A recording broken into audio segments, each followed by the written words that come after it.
All those moments will be lost in time, like tears in rain. I'm Batman. Hello. My name is Inigo Montoya. You killed my father. Prepare to die. Real Chat Podcast presents the 100 Greatest Movies.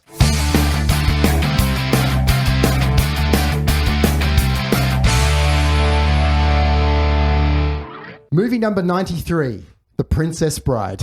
Grandfather's here. Can't you tell me I'm sick? He'll pinch my cheek. I hate that. Maybe he won't. Hey, how was this sickie? Huh? I brought you a special present. What is it? It was the book my father used to read to me when I was sick, and I used to read it to your father. And today, I'm going to read it to you. It was a time when life didn't seem so complicated. Marriage is what brings us together today. What? What? I'm killing myself once we reach the honeymoon suite. Wouldn't that be nice, A courtly age of gentle conversation. I will always come for you. But how can you be sure? This is true love. Oh no. Is this a kissing book? No, actually there was a lot of treachery, peril, and revenge. Prepare to die. Never go in against a Sicilian when death is on the line.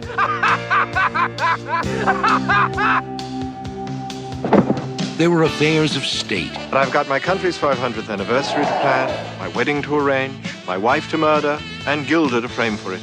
I'm swamped. And affairs of the heart. My Wesley will always come for me. Your Wesley is dead. I've seen worse. Bye-bye, boys. Have fun storming the castle. It's more than turning. What's the difference? We've got him. Think it'll work? It would take a miracle. Goodbye. It's a story of love, a tale of adventure. It's as real as the feelings you feel. They're kissing again. Someday you may not mind so much. The Princess Bride. Not just your basic, average, everyday, ordinary, run-of-the-mill, ho-hum fairy tale. Everybody, welcome to episode 71 of the Real Chat Podcast, a podcast that promises cinephiles, whether here or abroad, the real world as we know it. A genre-twisting and audience-bending film, if ever there was one. The Princess Bride is the quintessential fairy tale come to celluloid life. Few other films enjoy such a broad spectrum of fans, from hopeless romantics to action-first tough guys. The Star Wars films come to mind as another example that draws such a diverse following. The Princess Bride takes traditional storytelling themes, romance, adventure, revenge and comedy, and melds them into a film so unique, so captivating, so magical and so fun that it's no wonder it's become a cultural phenomenon with some real staying power. By film's end, romance fans will be grinning from ear to ear when the day is won and the most passionate kiss of all time is put on display, and hardcore action aficionados will find themselves cheering on the film's heroes as they engage in daring swordplay. My name's Adam Stolfo, and I am joined here today by Real Chat stalwart and very good friend, Mr. Andrew McCaskill. How are you, sir? Good morning. Good morning. Thank you for having me. How you doing? Yeah, good. Very good. This is a very fun film. I haven't seen it for a little while and thoroughly enjoyed watching it again. How long has it been since you've seen it? Maybe 10 years. Yeah.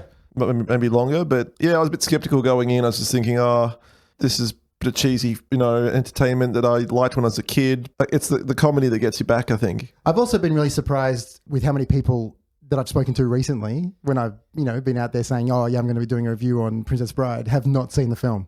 Really? Well. Yeah, that surprised me as well. It screamed to me that this is very much a film of our generation. Like, this is something that I grew up with, and like E.T., it kind of nailed, your childhood. And Fred Savage being the kid as well. Like we've grown up with Fred Savage. Absolutely, so we all have, yeah. Yeah, no, it's certainly a generational film, this one. And welcome back to our good friend as well, Mr. Matthew O'Neill. Matt, how's it going? Yeah, it's going good. I agree. This film's great. How good's Rob Reiner? Oh, Well, this is the second Rob Reiner film we've looked at as part of the top 100 already. And I'd have to say both films, and I'll add Spinal Tap to this as well. Oh, yeah. I don't think you can find anyone who's got a bad word against these films. No, that'd be difficult. That'd definitely be difficult. That's quite a skill, isn't it? It is, definitely. I don't think there's many directors who would have done that. So this episode is part of our 100 Greatest Movies series based on Empire Magazine's 2017 article of the same name.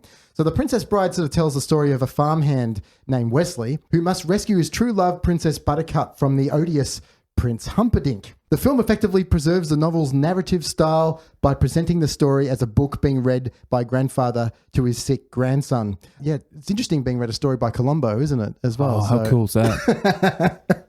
I remember when I first saw this film, I thought Fred Savage was the murderer. Did you? You know, Columbo just always annoys the shit out of the guy that's done it. Oh, always. I love Columbo, yeah. Yeah, what are some of your initial thoughts on this one, guys? I'll start over here with you, Andrew. Yeah, I think that what it is that keeps it a classic is just the cleverness of it. I mean, I was thinking about if they were to make this film today, it wouldn't have any of the charm that this film has, and it blends that balance of sentimentality and humor. You know, it takes the piss out of the storybook, mythical storylines we've all seen time and time again, and it has a bit of fun with it. Full of great character actors that just make it so watchable and so enjoyable. It's you could just sense that everyone is having a great time making the film. Matt, do you think the tone of the film as well, like, do you reckon they get it just right? And the fact that it is like a storybook and it's like, a fairy tale, like, do you reckon that it's able to get away with so much more because of the way that the story's being presented to us? I think it's an interesting one, that because obviously this film's well loved and I love it as well. Just off the bat, I'll just put that out there. But it struggled initially, didn't it? This film. Yeah, we're going to get into the numbers shortly. Yeah, and I think it's hard. It's a hard film to peg. I think that's one of the problems I had. Like I watching it now, like I find the music to be a bit of a problem. I think this could have done with a bigger score. Yeah, it is quite low key, isn't it? It sounds like the kind of music you'd listen to when you're getting a massage. You know what I mean? Like in the background. We will get into the music as well, Matt. But yeah, I think I do love it. I mean, the thing that ties it all up for me is not that I cry, but at the end when Columbo says, as you wish, and it just finishes on. It's just a real lovely film. It's heartwarming. Yeah. Which is, I think, how you describe Stand By Me as well, or similar. Yeah, that's a bit darker, but yeah, it makes you feel good. It's like that film and this, they have a real nice sheen to it, don't they? That Rob Reiner does, without a doubt. I wish Christopher Guest was in Stand By Me though. That would have been great. You're a fan, aren't you? These are bastard people. That would have been great. Anyway.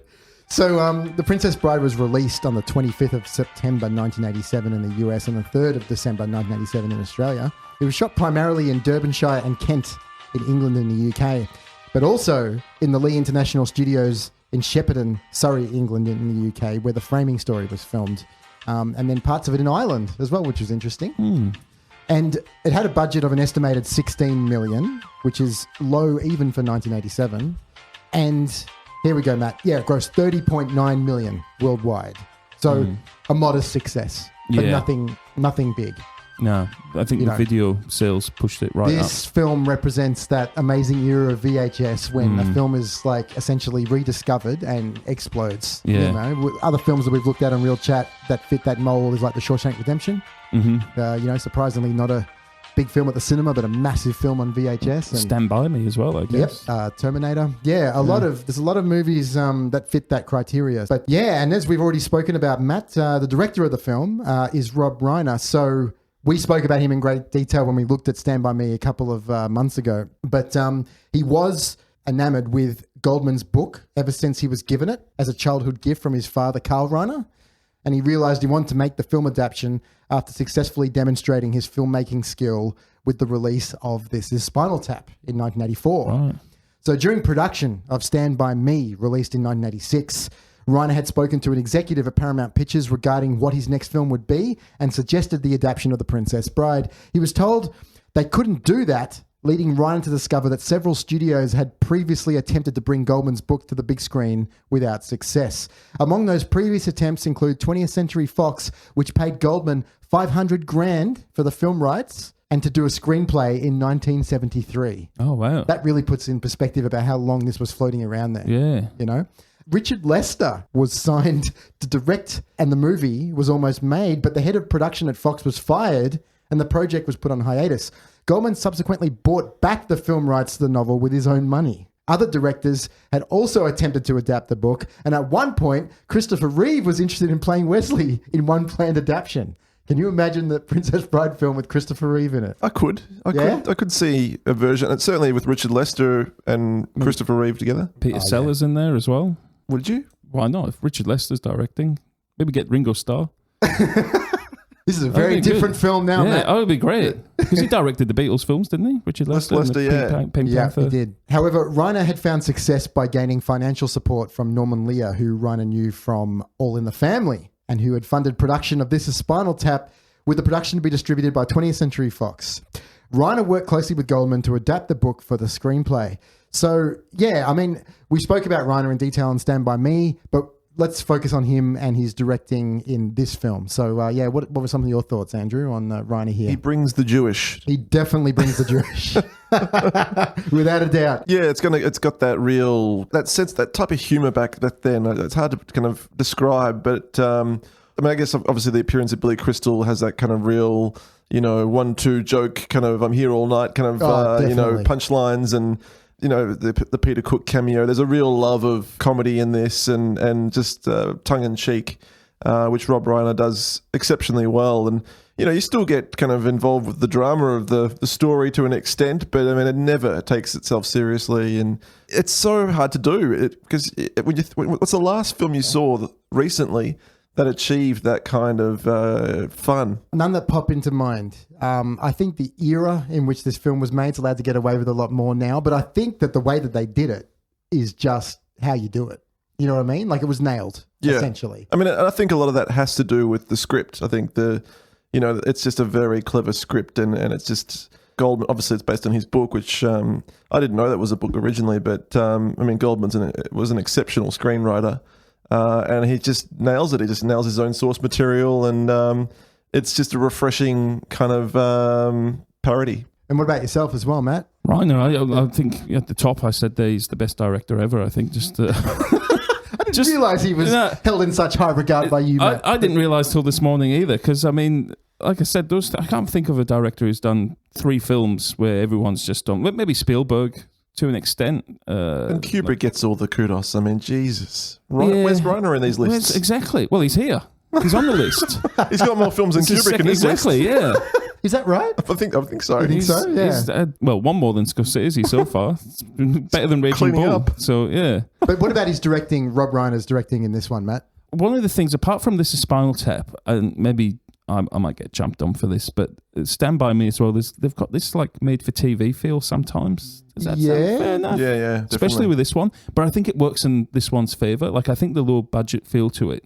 Peter Falk is telling this story to Fred Savage, and it kind of feels like a play almost that's been set up just for him in his room, kind of, you know what I mean? Like, you can imagine him doing it with puppets or something like that. Oh, yeah. So I think the low budget kind of works for this, but there is that element to Rob Reiner films, and it works with This Is Spinal Tap because it's mockumentary, But yeah. Well, he did Diner, didn't he? Has anyone seen Diner? Diner's great. That's a great film. I haven't seen it. Like, that's a real little ensemble piece about, basically his childhood growing up, and he was an exceptionally talented director, just a very good actor's director, I think. And yeah, as you said before, he crosses lots of genres. So, I mean, that's the sign of a very talented man. We've mentioned him briefly, but the writer of the film is William Goldman, who wrote The Princess Bride, and it was written in 1973. And in the movie, the book is actually presented as if it were a work by an author named S. Morgenstern as well. So a little bit of some liberty taken there. But in Penny's absence, guys, what are your thoughts on the screenplay? It's also unique as well that William Goldman, having written the book, was then given the opportunity to do the screenplay. It doesn't seem to happen that often, does it? No, but I guess, I mean, it seems like in America that was a very beloved book for growing up, because I think Cary Ells as well, he loved that book growing up. So it sounds like it's just like one of those classics, and William Goldman being such a brilliant screenwriter, I think why wouldn't you get that man to adapt his own material? So yeah, I think that the real hero of this film, apart from the acting, is this script. It's just, I mean, it doesn't age, really. I think it's just kind of still funny and still fresh. That's one of the things I definitely noticed this time around. I was laughing out loud numerous times during this film. I get the sense of humor that this film's going for. It's really funny. And those jokes are aging really well as well, you know? Yeah. Maybe they're ageless. You know what I mean? And that's why they work so well. But did you find it funny as well, Matt? I thought it was hilarious. But I have a little story regarding the screenplay. It's not that interesting. But I did like this short film course in Fremantle in Perth back in 1999. So this is the first time I saw this film, was 1999. So quite late to it, I guess. And one of the courses that we did was a screenwriting class. And it was really cool. The guy, I can't remember the name of the guy who did it. Shout out to Fremantle Film School.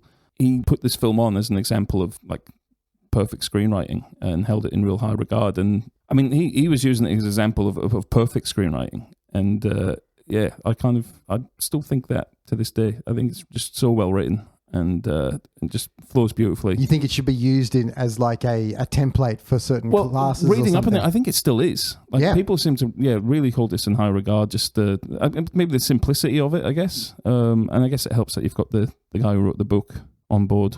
Oh, it definitely helps. No doubt about that. But there's a couple of changes that you guys might be interested in from the actual book. So the major changes from the book are condensations for length purposes. The book contains more background on the characters, particularly histories of Inigo Montoya and Physique before they join Vizzini. It also contains a much lengthier segment where Physique and Inigo break into Count Rugen's torture chamber. In addition, it contains a sequence where Miracle Max makes the two go on a series of quests to obtain the ingredients for the resurrection pill. And the framing device of the grandfather reading the story to his grandson is also less prominent in the actual book. The book, which claims to be Goldman's edited version of the S. Morgenstern original, includes a significant amount of commentary, similar to a DVD commentary track, sort of from Goldman. This commentary details, among other things, Goldman's relationship with the book, which he claims was read to him as a child and which he read to his own fictitious son. One somewhat significant change in Inigo's motivation is that in the film, Inigo's father refuses to sell the six-fingered man the sword because the six-fingered man offers too low a sum. In the book, he refuses to sell because the six-fingered man insults the quality of the sword. Buttercup's motivation is very different in the book as well. She agrees to be Humperdinck's bride because it's better to be rich and alive than penniless and dead. That's a key difference, isn't it? She returns to Humperdinck after the fire swamp because she would rather live than die. A quote is, "I can live without love," and that's what her exact words are as well. And in the movie, she's a much more sympathetic and intelligent character, and in the book, she's also described as sort of being rather simple and self-serving. Well, yeah, you wouldn't have liked that character at all, would you? Not at all. Yeah, so key things there. Andrew, the cinematographer of the film is Adrian Biddle of V for Vendetta, Thelma and Louise, and Aliens fame. Yeah, this man's, he's a part of history with being a part of, two of the all-time greats and being a camera assistant for Ridley Scott on Alien. Yes, he was. One of his very first positions, I think. And then worked again with Ridley, as you said, with Thelma and Louise. Also worked on Willow as well, which was a very similar genre to what we're talking about now. Definitely. And Aliens, which is just one of the most incredible looking films of all time. And much higher on the top 100 list, Andrew. Yeah, I'm sure we'll be visiting that one at some stage. Of all those films you mentioned, I'm guessing Willow's not in the top 100. It would be in my top 100. Serious? Probably, yeah. Okay, cool. I love that film. So Adrian Biddle, 25 IMDb credits. Yeah, well, when the look of the film is like basically like looking through a children's book. It's very pastoral and lots of golden sunlight and great epic vistas of landscapes in Ireland. Again, what Matt was saying about it being a little bit of a TV look to it, I definitely agree with that. Even though it's supposedly epic, it's still quite small scale. It feels, and it's it's never too big, which I think is perfect. It's perfect. Yeah, because it kind of. I think it's supposed to look a little bit cheap and silly when they go through the forest there with the unusually large rodents and just the ridiculousness. So it's and that looks great, by the way. That set and the lighting that's where you can see the Biddle's kind of Willow and Aliens work in there, and he just does a very workmanlike job on it, and not a spectacular looking film, but certainly it's what it calls for, though. Absolutely. But it adds a charm to it as well, I think. Like Definitely. You couldn't shoot this in New Zealand and have it looking like Lord of the Rings. Or maybe you could, but it would be a very different film. It would be Lord of the Rings. It would be Lord of the Rings. But if it was that massive and that real, I mean, those rats would be terrifying if Peter Jackson was filming it. They still are. They still are quite creepy, but I mean, like if Peter Jackson was to use his special effects people, it would be even more terrifying, Oh yeah. I can't remember ever, the rodents, it's just so kind of violent. Yeah. It's just kind of and it just goes on and on and on, and it's like for a kind of light and fluffy film, it just kind of goes a bit dark there for a while. They kind of lose themselves in a really kind of horrific moment. That nighttime scene at the end where Andre the Giant catches fire as well. that scene is really well lit. That whole sequence. Yeah, that's right. It's quite creepy. So let's talk about Matt. Is this an iconic cast? I think we're pretty close. Yeah, but I mean Montoya. Inigo. Yes. Montoya, is that right? Yeah, played by Mandy Patinkin. Yeah. Didn't really go on to do much else, did he? Not really. No. I almost feel like maybe Kevin Kline could have. I think he's a musician, isn't he? This guy's brilliant. Don't get me wrong. It's his role. But I remember when I first saw it, I was like, Kevin Kline's in this. But of course it's not Kevin Kline. But he basically sets up the character for the Puss in Boots from Shrek. This film's very like Shrek, actually. Shrek's very much like this film. Definitely. Watching it. Yeah. But they pretty much ripped it off. Yeah. I mean, even the prince, they've kind of stolen the Lord Farquaad of Chris Sarandon. Yeah, 100%. Yeah. And I'm not a fan of Shrek. Okay. Just to say that now. My kids don't like it that much either. But yeah, wow, they just basically ripped that film apart. And I thought Shrek started off pretty well, but as the series went on, it's fine. Yeah. It was just like I was too old for it when it came out. Yeah, fair enough. Yeah. So Rob Reiner rented a house in England and frequently invited the cast over for meals and light-hearted get-togethers. Many cast members believe this helped to create a sense of family that helped to improve their performances for the film. So Kerry Ells plays Wesley. Okay, so Reiner had quickly decided on Ells for Wesley based on his performance in Lady Jane. However, during the casting period in Los Angeles, Ells was in Germany on set for Manchenka. So Reiner flew out to Munich to meet with Ells, confirming his appropriateness for the role. And while Reiner and casting director Jane Jenkins auditioned other actors for Wesley, they knew Ells was perfect for the part. He himself had read the book in his childhood and associated himself with the character of Wesley, but never believed he would actually have the opportunity to play him. But why would he? But what a thrill it would have been for him. But I really love this guy and pretty much anything that he's in. Yeah, he doesn't work that much these days. I don't think he's done that much since he made a couple of appearances in some Saw films. Strangely, yeah. How do you think he does in this one, Andrew? He's perfect. Yeah, just perfect. I've always been a fan of him, as you said. He just. I don't know. He's just got that great delivery, and he just nails the character every time. And another film of his, Glory. He's a small role in that, but he's great in that. And he can just play comical and dry, but he can also play in Glory he's just it's a straight role, and he just has that kind of intensity to him as well, which I really like. What else has he been in? He's been in Hot Shots. Hot Shots, of course. He's great. Essentially playing the Val Kilmer role from Top Gun. Yeah. He's so he good. pops up in all kinds of things, and he's always just great. I think he's solid. It's a shame he hasn't really had a big career. Matt mentioned as well before the show, Liar Liar.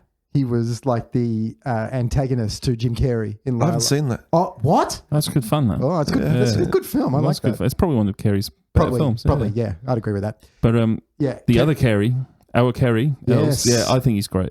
I feel this is a missed chance for him, though. I think if this had gone big as it should have when it came out, I mean, it could have been, but he would have been talk of the town. So, yeah, it's kind of a shame, and we'll get to it. The marketing department didn't come through for him, but yes. I think Robin Hood Men in Tights as well. Oh, yes. Bram Stoker's Dracula. Of course, yes. Oh, yes. He's in some great films. Yeah, he really is. And he's good in all of them. He really is good in all of them. And he's perfect for Robin Hood, and he's just that, his delivery. I mean, he sounds like he's an English actor.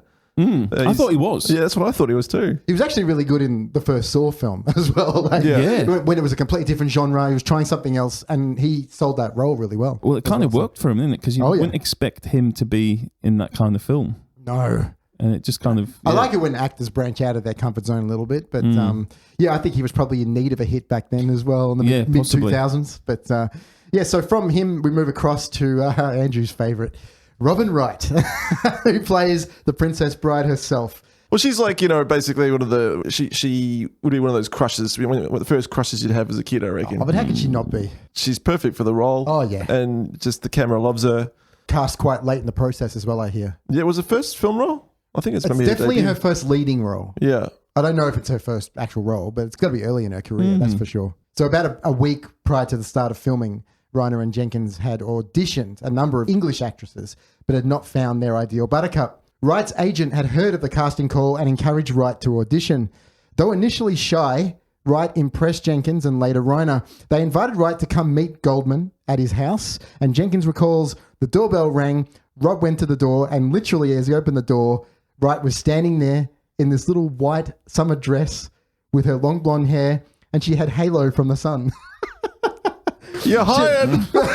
She's backlit by God, was another quote as well. And Bill Goldman looked across the room at her and said, well, that's what I wrote. It was the most perfect thing. But I mean, whatever they felt like, it definitely transitioned on the screen as well, didn't it? So, and what a career she's had since. I mean, she's just one of the most respected and sought after actresses these days. It was only about 6 or 7 years after this that she was in Forrest Gump, and that was obviously a massive film. So, it took quite a while for her career to really kind of take off. Yeah. But now, she was in the most recent Blade Runner film. I mean, obviously she's in House of Cards, and they're talking about post-Spacey's accusations that she's going to take over that series. So, that's interesting. Yeah, she's a major part of Hollywood these days. Chris Sarandon plays Prince Humperdinck. I like Chris Sarandon. Fright Night.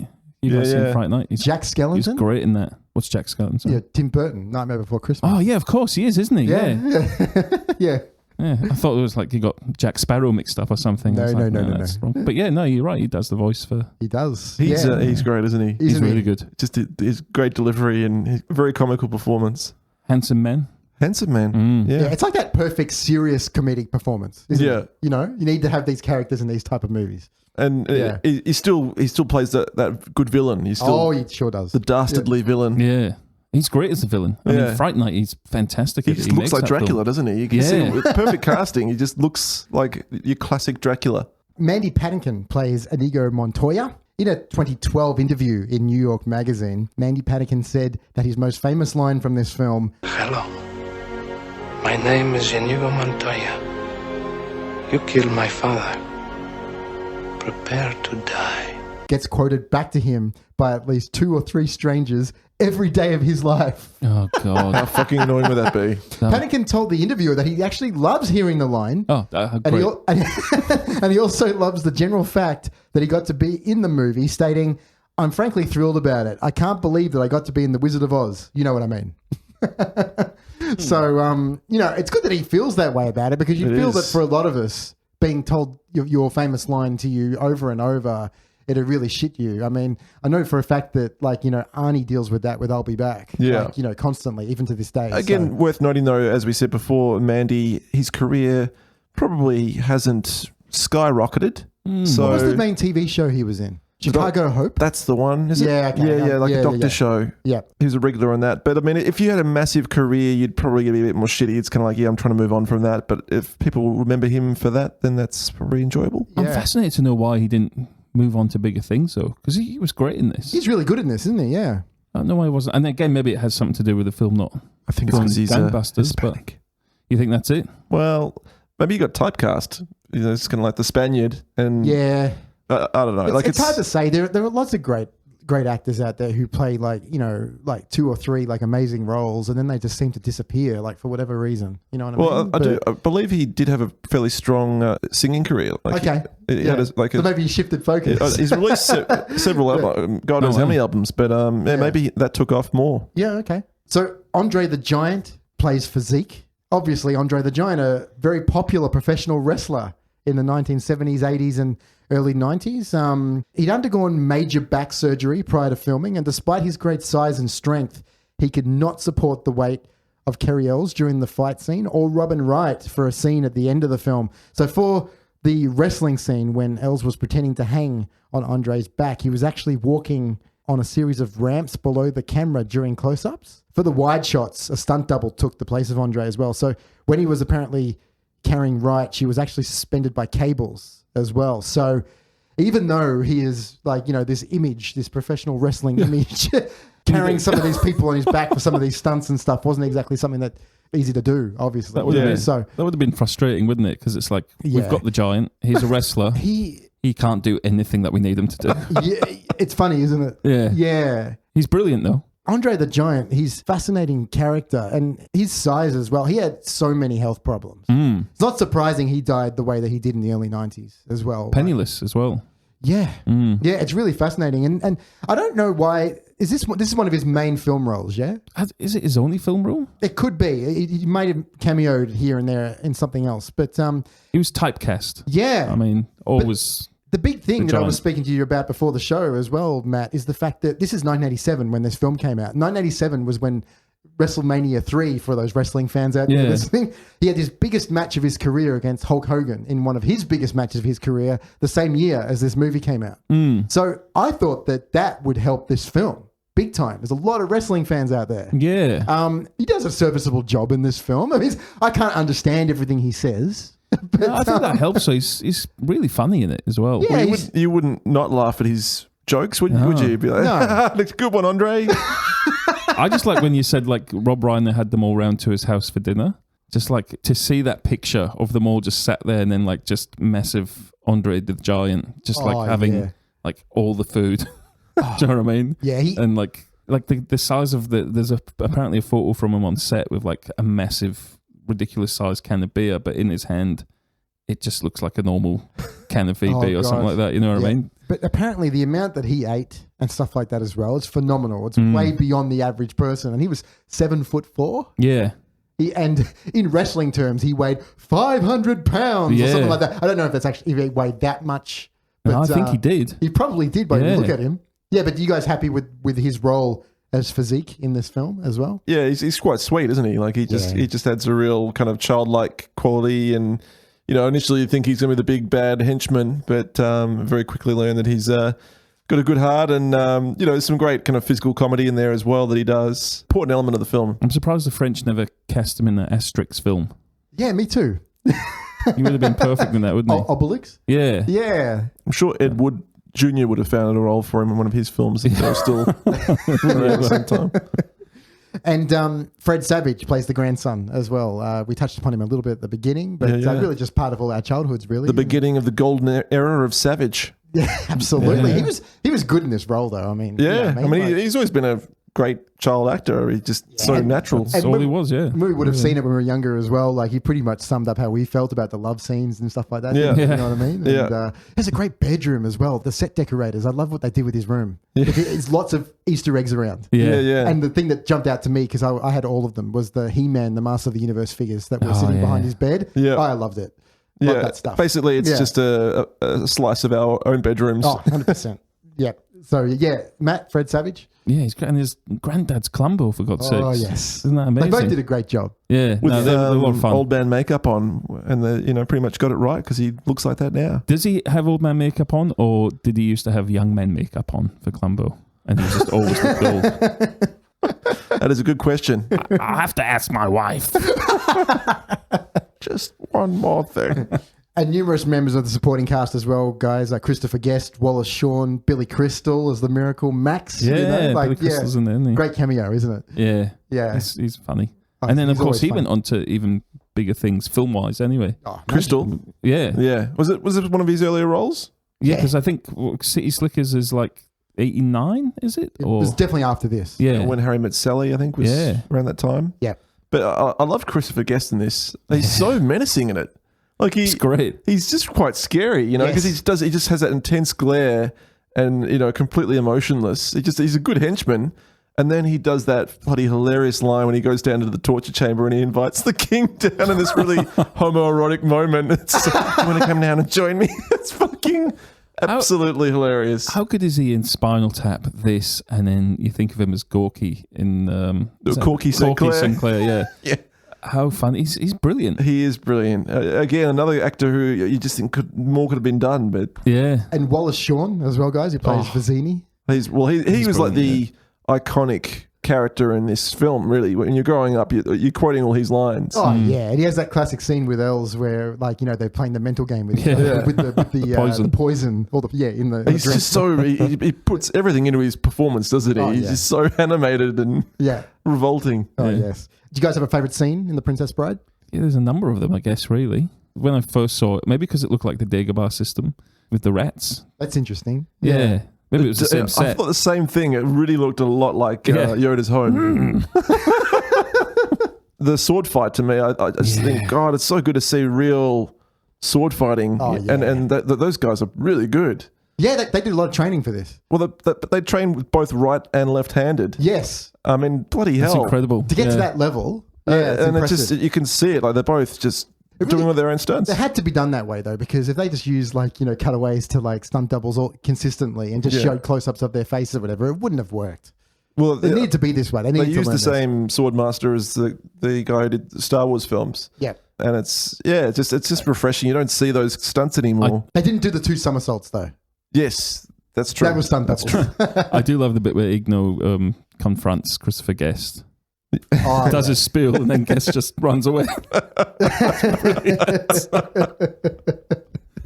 Oh, that's great. And how dark is it when, you know, he's chasing him and then he just throws the dagger into his gut? Yeah. I was just like, I forgot that part again when I watched it as a kid, and it's just like, oh my God, he dies? He doesn't get to, you know, do him in? It's like, there's some really kind of dark, kind of shocking moments in this, which I love, because I just think that's great filmmaking when you can kind of set this light-hearted tone and it's all fun, but then use dark moments. Bring it back to reality. Well, yeah, well, just like punctuate the drama with these dark moments. You really care about these guys. As far as favourite scenes goes, well, I'd say the end. I think I've mentioned that already when he says, "As you wish." I think that's really nice. Warm, fuzzy feelings all over. Yeah, it's good end. No doubt about that.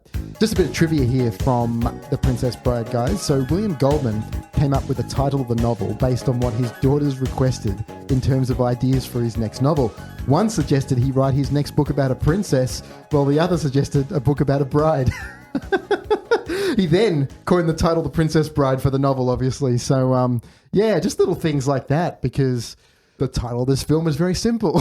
You know, it's playful, There's not much to read into it. It's just there in front of you. You know what I mean? Yeah. So, just little things like that I quite like. During the filming of some scenes, the weather became markedly cold for Robin Wright. Andre the Giant helped her by placing one of his hands over her head.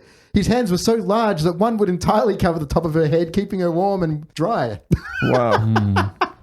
Normally, you just sort of go, oh, bullshit. But, like, you know, when you see the size of that man's hands... It really looked quite scary, though, wouldn't it? Just like someone walking, what the hell is he going to do with her? She's going to pick her up. When Count Rugen hits Wesley over the head, Carrie Ells told Christopher Guest to go ahead and hit him for real. Guest hit him hard enough to shut down production for a day while Ells went to the hospital. I mean, they didn't get along. Yeah. Robin Wright and Carrie Ells were smitten with each other during filming. Did you know this, Andrew? You can kind of get a feeling there's some chemistry there. Naturally helping the chemistry in the movie, as you can say as well. So Ells said that he couldn't concentrate on much of anything after that first encounter with her. So he was smitten with her himself. So he's got eyes. According to author William Goldman, when he was first trying to get the movie made in the 1970s, you'll love this, Andrew, a then unknown Arnold Schwarzenegger wanted to play Physique. And he was strongly being considered because Goldman could never, you know, get his first choice, Andre the Giant, to read for the role. By the time his movie was made about 12 years later, Schwarzenegger was such a big star they couldn't actually afford him. Think about this. This is Predator era of Arnold Schwarzenegger. You know, no chance they could afford him. If they had a little novelty cameo with Schwarzenegger in there, it would have been just too distracting, wouldn't it? Yeah, you could probably have seen like late 60s, early 70s Schwarzenegger, like, you know, playing a role like this. Yeah. Because he was gigantic, you know, but, you know, with his accent. But it just, Andre, like, you know, more than serviceable in the role and probably better for it, I think. Oh, for sure. Yeah. The giant rodents were created with actors inside rat suits. On the day Wesley was supposed to wrestle the main actor, Danny Blackner, he was nowhere to be found. Finally, Blackner arrived on the set with a long story about being pulled over for speeding on his way home from a bar and subsequently being put in jail for a few hours for drinking after police officer didn't believe his story about having to work as an actor stuntman playing a rat. So I love that. Oh, that's brilliant. Isn't it? That's brilliant. But, that's For God's sakes, man, I'm the leading rodent. Mel Smith has confessed to never having watched his performance in the film due to the painful experience involved in filming the role. His character required him to wear coloured contact lenses, and unknown to Smith and the costume department at the time, he was actually allergic to the lens solution used. This meant that Smith was in constant pain and discomfort throughout filming, hence he is reluctant to relive the memory. He's the albino. Yes. Yeah, right. So he actually won't rewatch this film. It'd be funny if like this is the only film he's in, but he still won't watch it. Yeah. Yeah. So you reenact it? No, definitely not. Here's an interesting one for us guys. Although the film is of course set in a fantasy world, the mention of criminals being sent to Australia means that the year is set definitely after 1788. Yeah. Even though it kind of looks medieval. Yeah. Yeah. It's strange like that when that Australian reference comes up, isn't it? Yeah, it is. Yeah. It's very odd. Yeah, the convicts and the... Maybe that just gives you an idea of how strange they thought we were. It's like, it's Australia. It's kind of this mythical land. Count Rugen's death in the original novel was more graphic. After telling the son of a bitch he wants his father back, Inigo proceeds to cut Rugen's heart out, even describing what he's doing to Rugen, claiming that the Count had figuratively done the same to him when he murdered his father years before. Inigo even tells Physique earlier on, that is the sound of ultimate suffering. My heart made the sound when Rugen slaughtered my father. The man in black makes it now. However, before Inigo finishes cutting out the Count's heart, Rugen dies of fright. That's a bit much, isn't it? Yeah, that doesn't fit the tone, does it? Can I also add that, did you notice, what's his name, Inigo? Yeah, Inigo, yeah. When he gets the dagger thrown into him, he's bleeding everywhere after that. And I'm just like, what are the other wounds from? It just seems to have like, it's almost like they maybe shot some more fighting. Cut it out. And that's kind of left in there because he's bleeding from the shoulder and, all over the shop. And it's just like... Yeah, weird. Matt, you might find this last point interesting. Rob Reiner claimed that the final close-up of Peter Falk delivering the last line in the picture, As You Wish, was the only pickup shot filmed in Hollywood after production had wrapped in England. Oh, wow. So that was a late edition. Very late edition. Trust Clumbo to come back. Hey? Indeed. In regards to the DVD, Blu-ray or Ultra HD releases, there were 4 DVD releases in 2000, 2001, 2006 and 2007. Wow. So, it wasn't in short supply, that's for sure. And then a Blu-ray disc was released in 2009 and then reissued in 2014. So there's 6 releases there since 2000 already. 2 commentaries headline the package. The first with director Rob Reiner. This track is interesting in its information but somewhat dull in its delivery. Reiner shares plenty of fascinating tidbits about both the movie and the people and things around it, including the original book on which it's based and a run-in with John Gotti and one of his henchmen. Despite its rather dry tone, it's definitely worth a listen. And the second one features author William Goldman. So this track too is not breezily delivered, but it's a bit more life than a director track. It features plenty of fun and interesting information amongst some moments of silence, which is, not a good thing in a commentary track, Matt. The writer discusses behind-the-scenes anecdotes, some lines he would have written differently, the casting, and a lot more as well. And then, essentially, these discs just have a whole bunch of interesting featurettes. The Art of Fencing, As You Wish, the story of the Princess Bride is about half an hour long. The Carrier's Video Diary, The Dread Pirate Roberts, Greatest Pirate of the Seven Seas, Fairy Tales and Folklore, Love is Like a Storybook, Miraculous Makeup, Princess Bride, The Untold Tales. And so, and they're all about, roughly 15 to 10 minutes long and, definitely all worth a watch if you're a fan of the film. And then with that 2014 reissue, there was an HD exclusive as a way to sell some more copies of it, Andrew. They had this half an hour long, more recent documentary called True Love, The Princess Bride Phenomenon. So if you are a fan of the film, that would definitely be the one to track down.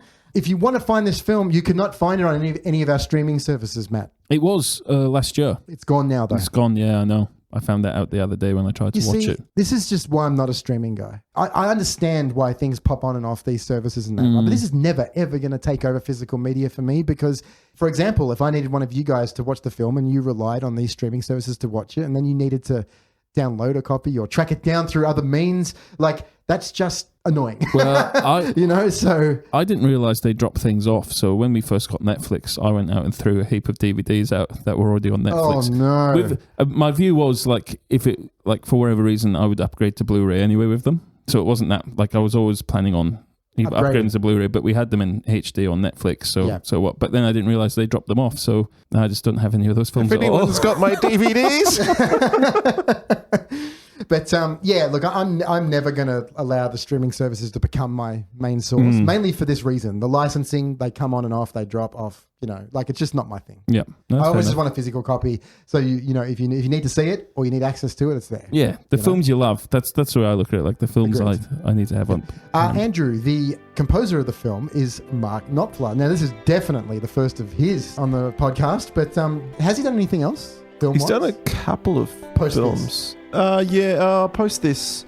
But he kind of had a little bit of a kind of golden era in this period, the kind of 80s, early 90s, a local hero and the last exit of Brooklyn. So it's a strange choice because he's not really known for composing film scores. Well, people don't know. What's he mainly known for? Well, a little band called Dire Straits. Little band, yeah. But yeah, just apparently Reiner really had his heart set on getting Knopfler involved, and there's only literally there's 3 people involved in the sound of this score. Is Knopfler on guitars, a guy on keyboards, and something else. But it's just a 3-man band, maybe. But it's 87, so I'm guessing a sax. It was sorely missed. Yeah. I know that, but I don't mind it. I think it serves the purpose once again, and there's some quite light comical moments, and the tone is perfect. It just nails the silliness, but the urgency and the drama. It's a bit over the top in places, and the main theme, Buttercup's theme, is a classic. With acoustic guitar. So yeah, but I think it was quite popular. This soundtrack when it came out, it did quite well, mainly because of that main theme. Could it be something a bit more? Could they have embellished it a bit more with a larger kind of scale? Might have been, enjoyable. Is that what you felt, Matt? Yeah. I think when you look at the list of films that came out that year, this is the only kind of film, maybe He-Man, Masters of the Universe with the swords and stuff, but all the other films were like RoboCop and things like that, quite modern, Predator.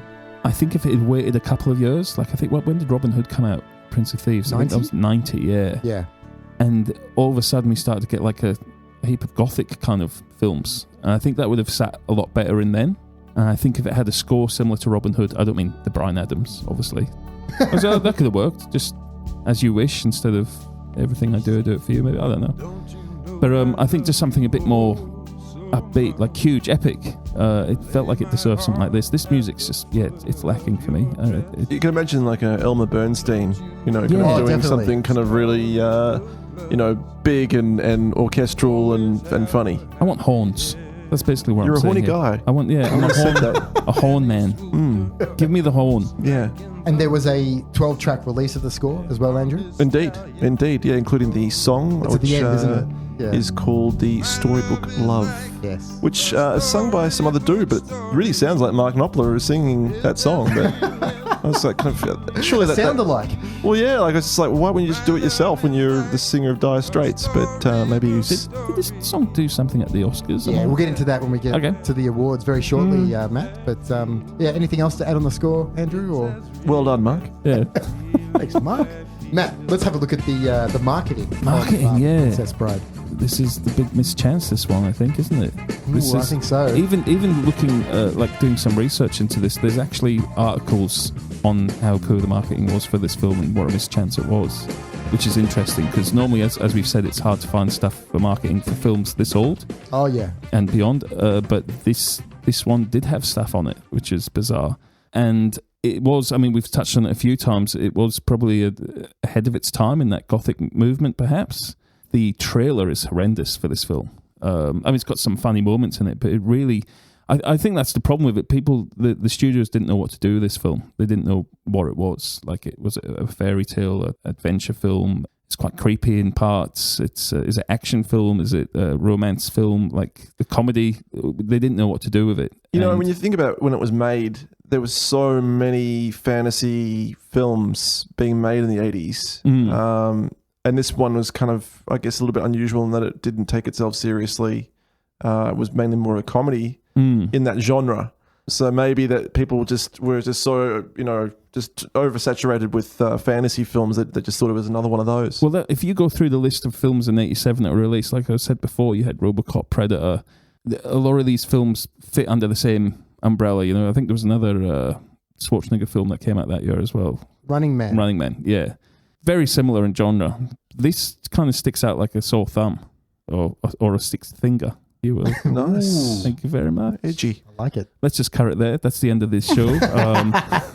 It really was a missed opportunity. And the funny thing is, like, with the internet and everything and home video, this film's just gone huge. Like, obviously, all the memes and things like that. Interestingly, the fact that we're doing this today, I don't know, I guess we wouldn't know because we don't really get it screened over here, but the Golden Globes featured advertisement during the break. It was premiered an advertisement for, I think it's called Callaghan's Water or something like that.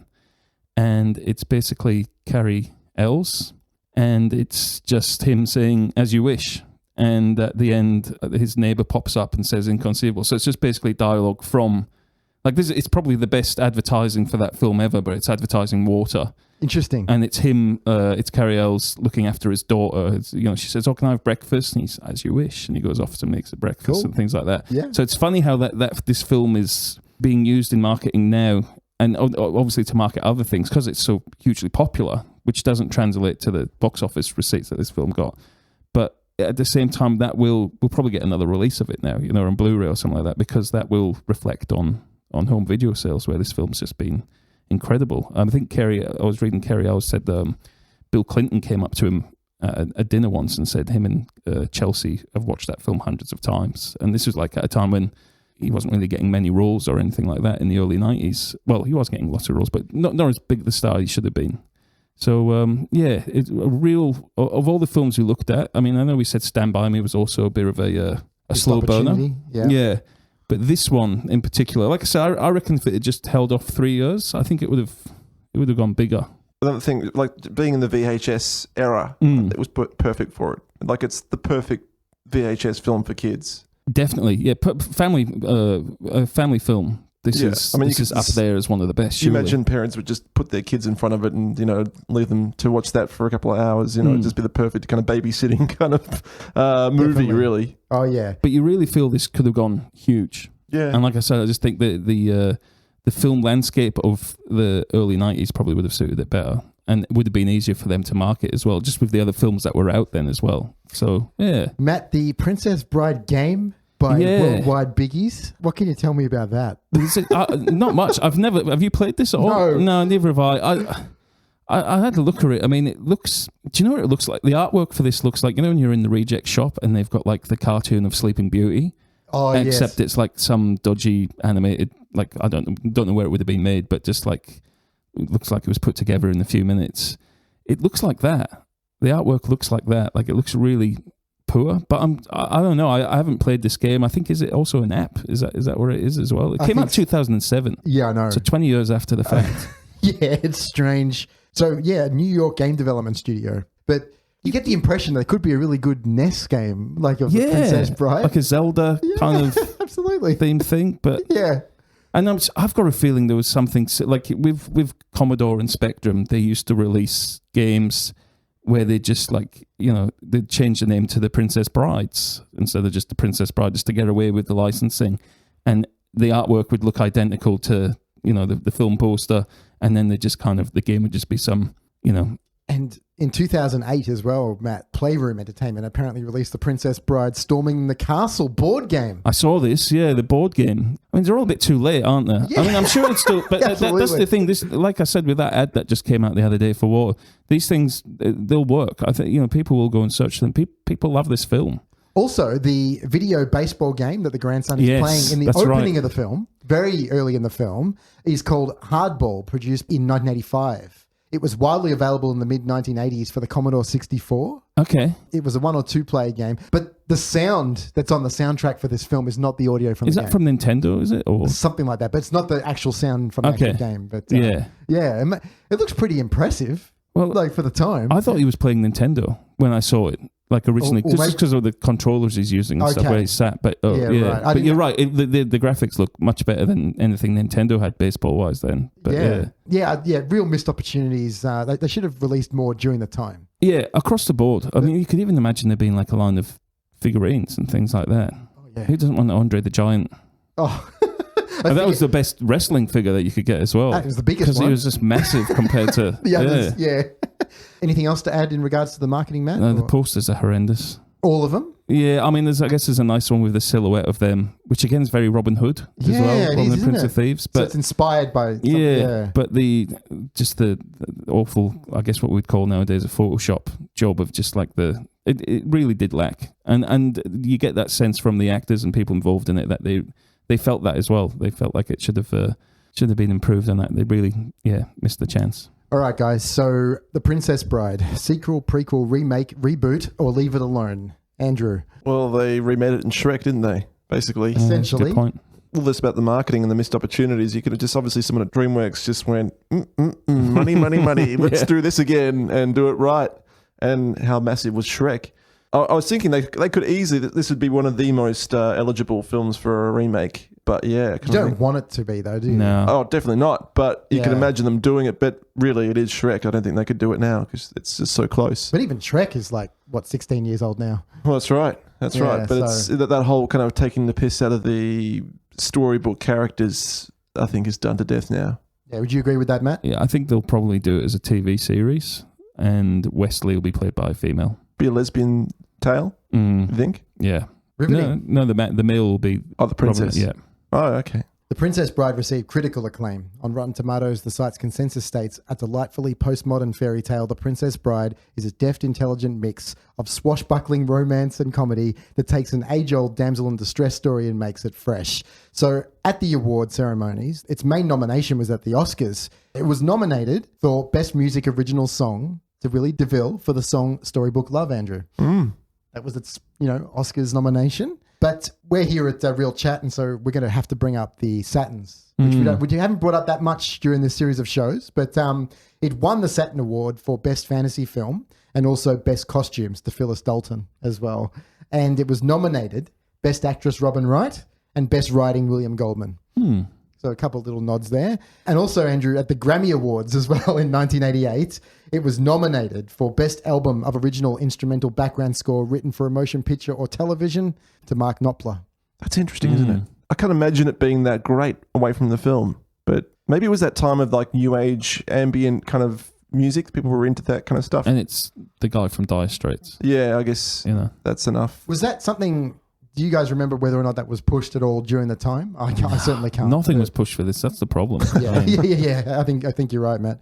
The Rotten Tomatoes website certifies this film fresh with a score of 97%, 65 positive and only 2 negative. A very, very good IMDb score as well of 8.1 out of 10. Exceptionally good. So, guys, the top 100. Does this deserve to be there? And is number 93 a fitting position for it? I don't know if it would be in my top 100. There's so many great films. I just don't think it really would make the 100 of greatest films of my list. But in the context of this kind of list that we're doing, it's one of those very popular pop culture films. So I can see why it does have a place. Yeah, I agree. And I think here in the 90s is probably where it should be as well. Yeah, for sure. Matt? Yeah, for me personally, if it was to feature and it would be in the 90s, I'd be happy to see this even in the top 50 though as well. I'm happy for it to be in someone else's, and if they had it in their top 50, I'd be completely understanding that it's there, if you know what I mean. So yeah, that's where I'd go, but it wouldn't be in my personal top 100. Let's finish this off with our traditional 5-star review system. So traditionally, I start with Andrew. Yeah, tricky one to kind of review because it's just such an entertaining film. You can't really review it on its merits. It's just, you're just going to go along with the ride, but it's my job. So I'm going to go 3.5 for this one because it's a good, solid piece of entertainment. Good stuff. Thanks, Andrew. Matt? Yeah, this one warms the heart. I'm going to go with 4 stars. Yep. Mainly because Columbo's in it. He pushes it up a little bit. Just gives it takes that half. Yeah, I would just say 3.5, but then I remembered Columbo's in it, and it's a lovely film.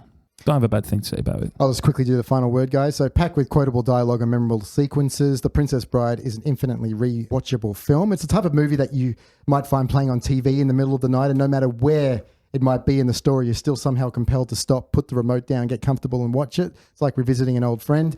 Though the plot is filled with little bits of intelligent commentary and humour, really, this is just a simple chronicle of love told with charm, grace, wit and passion.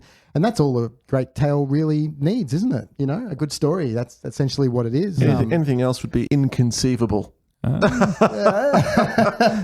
someone had to say it. Yeah. And we had to finish with that as well, yeah. So, but yeah, I'm like Andrew as well, Matt. I'm going to give it 3.5 stars. But like anything that you essentially break it down for, like you really don't need to get into that. It's lovely. You know what I mean? Yeah. Like it's a heartwarming story. It's a good film, and it's a good like a good foot massage. Yeah, with that music playing in the background.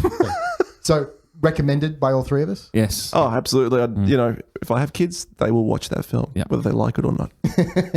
When they're sick. Just quickly, guys, where to find us. You can find us at realchat.com.au, also on Facebook and Twitter and Instagram at real_chat_podcast. We can also be found on Google Plus and Tumblr. And we have a Patreon account as well for those of you who would like to support the show. And iTunes reviews as well, guys. We can't get enough of them, as well as putting a 5-star review next to our show if you're that way inclined. Also, write us a few little words as well. That's always a good thing to read what you guys think of the show and get some feedback from you. So yeah, definitely do that. So thanks very much, Andrew. Thank you very much. And thanks very much, Matt. As you wish. That doesn't make sense. Didn't ask anything. Thanks, guys.